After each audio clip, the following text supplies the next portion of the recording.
आहे. जेव्हा बाबासाहेब राजगृहाला गेले तेव्हा हे घर ही वास्तू त्यांनी माझ्या सासऱ्यांना दिली. बाबासाहेब राहायचे कुठे आणि भारतभरातून लोक येतात, त्यांना कळलं पाहिजे म्हणून त्यासाठी माझा लढा आहे की प्रवेशद्वार आहेत तर बाबासाहेबांचा आणि माता रमाईंचा झाला पाहिजे. दुसरे जे बाबासाहेबांच्या विषयी अभ्यास करतात ती यंग मुलं असं किंवा आपल्याच महाराष्ट्रातले पण असे बस भरून लोक येतात, पण त्यांना थोडी गैरसोय होते.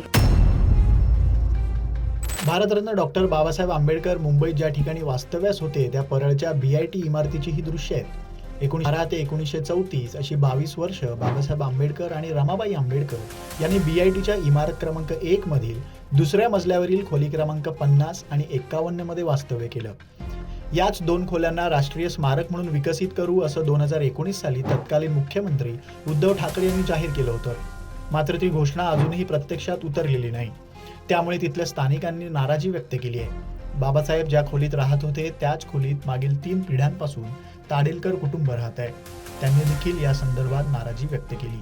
माझे सासरे कालिदास सखाराम ताडेलकर हे बाबासाहेबांबरोबरचे अनुयायी आणि सहकार्यकर्ते होते आणि ते समता सैनिक दलामध्ये पण त्यांनी काम केलेलं आहे.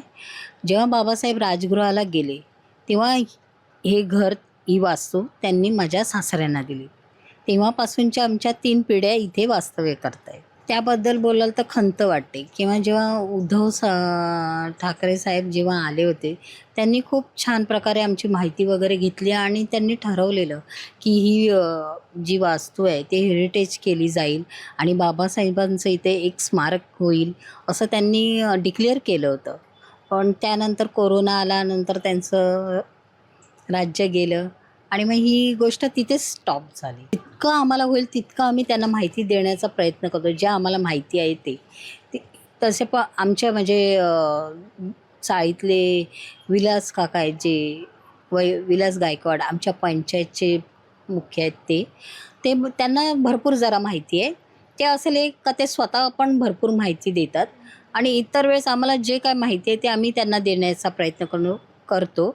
इथे रोजच म्हणजे अनुयायी येतात, रोज बघायला येतात, पण आम्ही रोज अवेलेबल नसतो. आता हे आमचं 50 रूम आहे, त्याच्यासमोर 51 रूम आहे आणि त्या दोन्ही घरातले आम्ही सगळे जे जॉबला असतो त्याच्यामुळे आमच्या घराला टाळीसुद्धा असतात. तेव्हा वाईट वाटतं की लोक कुठून लांबून येतात.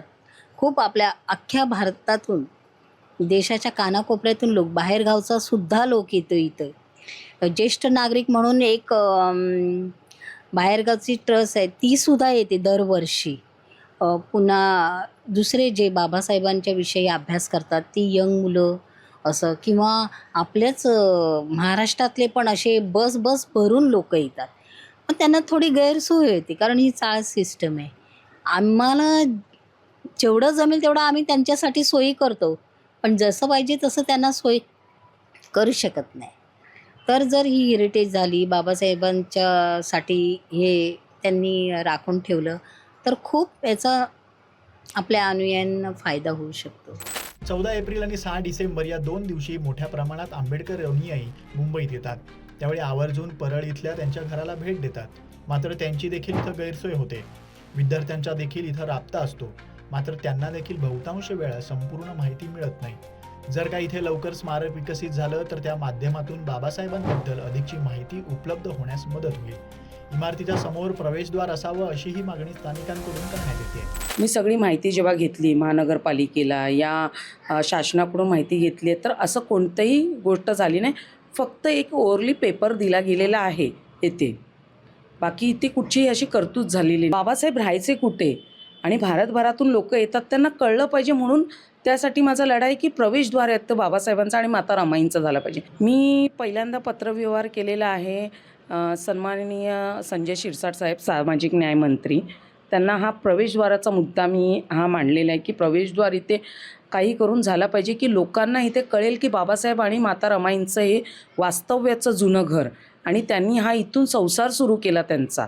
अमित साटम साहेब त्यांच्यापर्यंत तो पत्रव्यवहार केलेला आहे आणि आमची सगळ्यांची एक इच्छा आहे की अमित साटम साहेबांनी की आमचे सन्माननीय मुख्यमंत्री देवेंद्र फडणवीस साहेब यांच्यापर्यंत जेवढे वकील वर्ग आहेत हे सगळे यांची वेळ घेऊन सगळे पोचणार आहेत आणि आमचं निवेदन आम्ही त्यांना मांडणार आहोत. याच इमारतीसमोर ध्वजारोहण देखील केलं जातं. तो भाग देखील अर्धवट तुटलेल्या अवस्थेत आहे. एकीकडे मुंबईतल्याच दादर भागात असलेल्या इंदू मिल स्मारकाचं काम अनेक वर्षांपासून रखडलेलं असल्यानं अनेक आंबेडकरी अनुयायी नाराज आहेत. तर दुसरीकडे 100 वर्ष जुन्या इमारतीत जिथं बाबासाहेब आणि रमाबाई राहत असलेल्या घराचं राष्ट्रीय स्मारक केव्हा होणार या प्रतीक्षेत सध्या इथले स्थानिक आहेत. आता सरकार ते केव्हा मनावर घेईल हे पाहणं महत्त्वाचं असणार आहे. लोकमत मुंबईसाठी निधी पेडणेकरचा रिपोर्ट.